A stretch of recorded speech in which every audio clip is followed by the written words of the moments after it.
Hello everyone. Welcome to this talk on immersive technologies in education. We will split this talk into two parts. In the first part, we will talk about broadly what is the role and advantage of using virtual technology and other immersive technologies in education, along with a brief overview. In the second talk, we will go over the input, output, and like hardware requirements and challenges and so on. The same. So let's get started. So, before we start, we need to make sure that we all have the same understanding of what we mean when we say immersive technologies in education, right? So, here's a broad categorization of the types of technologies that are involved here. So, on the one hand, obviously, there is virtual reality, which is complete immersion and complete simulation. So, if you find any immersive technology places you in a completely simulated, computer generated world, that is what we would call virtual reality. On the other end of the spectrum, we have augmented reality, where you're still looking and interacting with the real world, but there is information overlaid on top of it, information that is augmented on top of it. So that will be augmented reality. And again, this is a spectrum. So somewhere in the middle, you would find mixed reality, where you have like uh, elements of the real world being mixed with elements of simulated worlds, and all of them, being seamlessly overlaid on top of one another. So somewhere in this spectrum, like all of the immersive technologies that we'll be talking about today will lie. And for the most part, we're just going to club them all together and just call it VR. But uh, we will all understand that when we say VR, we mean any technology that is anywhere on this spectrum. Applications. So this is a very quite a new and nascent field, and already like the applications are, like as far as we can imagine, there's a lot of potential applications that are being explored or yet to be explored, and so on. Like with many technologies in this of this type, games have been quite at the forefront of developing applications for VR, and it's also pushing the state of the technology and the cutting edge and all that. Followed very closely in this case by education because of a few reasons. Also, yeah, entertainment, vocational training. You can see there is a lot of potential applications for this technology, and this is only going to continue to grow in the years to come. For the purpose of this talk, we'll be focusing on the education aspect of the applications of VR. So obviously, we all know that tech market, especially in countries like India, is growing at a phenomenal rate these last few years, and it is showing no signs of slowing down either. We all know these numbers, and digital internet connectivity and things like that, hardware adoption. Countries like India can be world leaders in this because of all of these things lining up for us. And yeah, however, if you look at the state of the edtech market today, we see the innovation in edtech is happening along three key types. Three types of innovation in edtech that we see. One is you take traditional learning approaches like blackboard classroom based teaching, and you add reach to it. You add the reach of the digital connected world, and you get something like a Byju's or a Khan Academy or edtech, edutech, sorry, Vedanta, all these things. On the other hand, you can take traditional learning, break it down into bite-sized approaches, like tailor-made, custom-made courses, 10-minute per, almost episodic content. So this is another way to revolutionize edtech, and this is again what we see in things like Udemy, Coursera, LinkedIn Learning, and all these things. And finally, we have what we call adding simulation to traditional learning, gamification to traditional learning. So things like Roblox, Code Kingdoms, all these companies. This is a fairly new and hard to explore kind of territory, but that is again taking off more and more these days as we find that children or students engage better with this kind of treatment. So The next innovation in tech could actually come from the combination of two of these pillars, specifically these two. So you take traditional learning, you add reach to it, and you gamify it at the same time, and you get combination of traditional and simulated learning, which would be what we call immersive learning or immersive teaching. And here's where immersive technologies have a big part to play.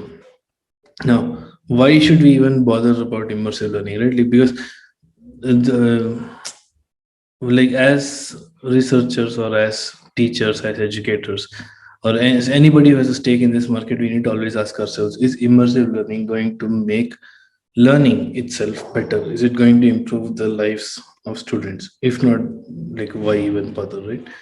So, broadly speaking, here's like four aspects of not four aspects. I would say four considerations that we need to see, um, which will convince us whether or not immersive learning can make things better. Uh, yeah, the first one is something called the cone of learning. So this is a very old theory. I'm sure everybody here has seen this. It was first postulated or conceptualized by Edgar Dale in his popular 1969 paper about how much of information is retained X amount of time after learning it. And as we all know, the passive forms of learning, such as reading or just hearing and so on, those rank further lower or they're worse than active learning. So, participation, doing it, hands on approaches, these always tend to work better. And by definition, like immersive learning techniques, they tend to fall towards the better end of the spectrum. So we already know by decades of education research that learning through participation, immersive learning is going to help retention in the mind of the student. The second is this is a characteristic of the human mind, right? We all know, like by evolutionary biology, the human brain, we are very bad at remembering lists, enumerations. Like a list of any data is very hard for us to retain, but on the other hand, we are very good at memorizing spatial information. This is probably due to our ancestry from monkeys living in the trees and so on.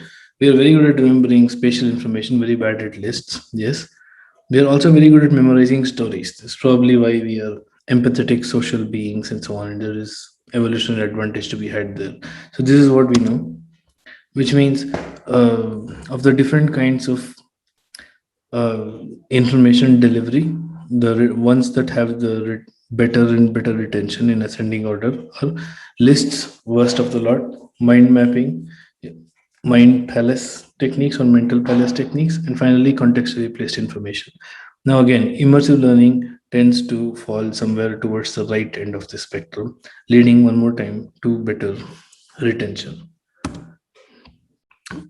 The third consideration is something I call projection attenuation.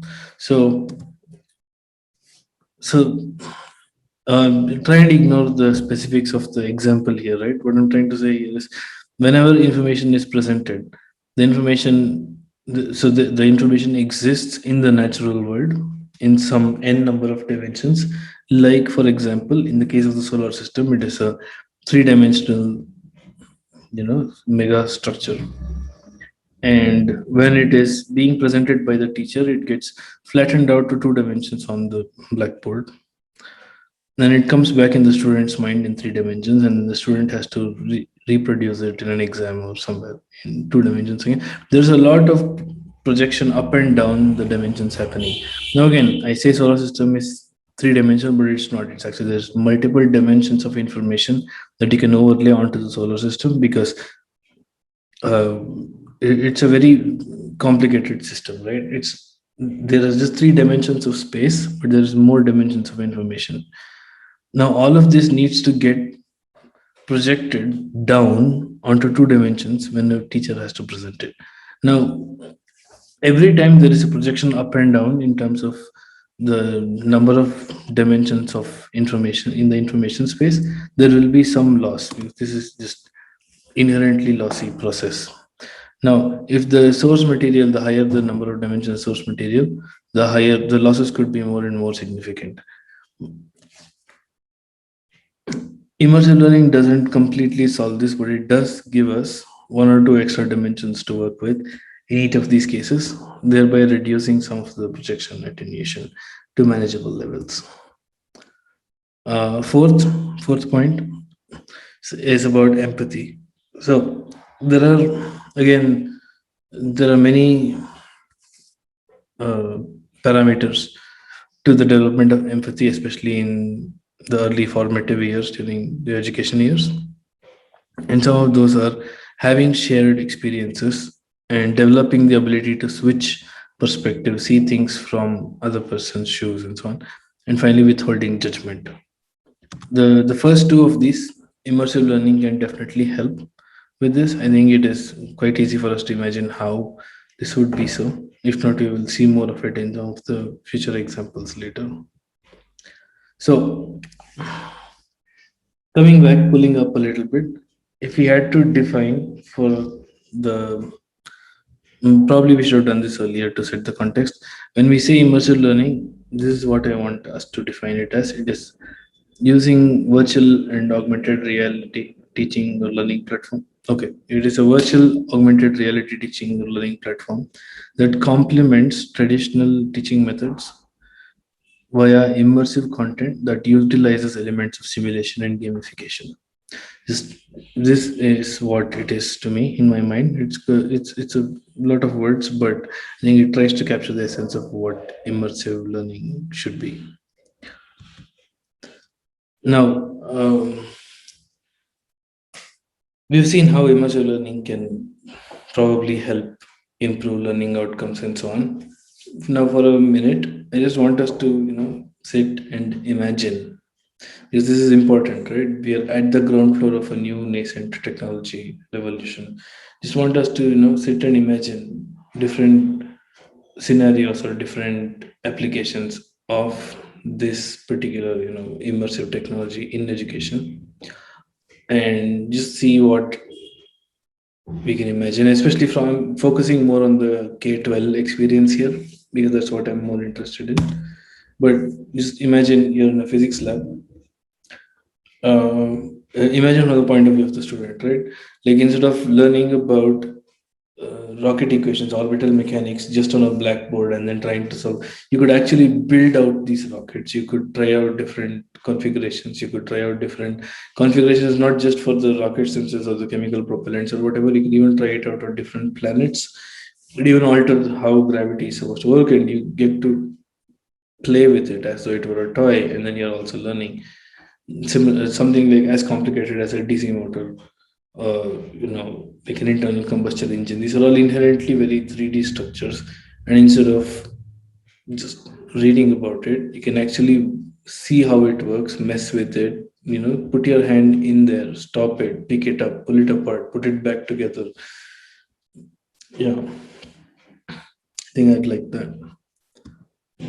Going back to our chemistry labs, a lot of chemistry is very conceptual, uh, and it becomes quite hard for students to imagine some of what is going on. But with the help of immersive technologies, we can make so they have access to shrink down to the molecular level, see what is going on, maybe even go subatomic, maybe see chemical reactions happening in real time, and so on. Also, chemistry labs are expensive, and uh, in a country with as diverse an economic situation as India, you can't expect every school to have a chemistry lab and so on, right? But if we have a decent enough chemistry lab set that can be simulated in virtual reality, it doesn't matter. Every kid has a chemistry lab now. Natural sciences. Yeah, just imagine one of the assignments is a field trip to the Natural History Museum, and then their assignment for later that day is they have to write about what they saw in the Natural History Museum, like a field report. Pulling apart the human body, it's like operation, but uh, virtual. less expensive, and so on, and can be so much more real.